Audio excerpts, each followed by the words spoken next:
बेवकूफ बारहसिंगा। एक मर्तबा एक बारहसिंगा नदी पर पानी पी रहा था। उसने अपना अक्स पानी में देखा। वो अपने खूबसूरत सींग देखकर बहुत खुश हुआ, लेकिन जब उसने अपनी पतली दुबली टांगों को देखा, वो गमज़दा हो गया। उसे अपनी टांगें पसंद नहीं थी, क्योंकि वो पतली और बदसूरत थी। और फिर अचानक उसने कुछ फासले पर शिकारी कुत्ते देखे। वो इतना तेज भागा जितना कि उसकी टांगें उसकी मदद कर सकें। जल्द ही उसने शिकारी कुत्तों को बहुत पीछे छोड़ दिया। फिर उसे झाड़ियों के घने जंगल में से गुजरना पड़ा। उसके सींग एक झाड़ी में फंस गए।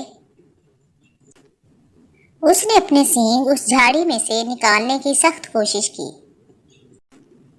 लेकिन ये बेकार साबित हुआ।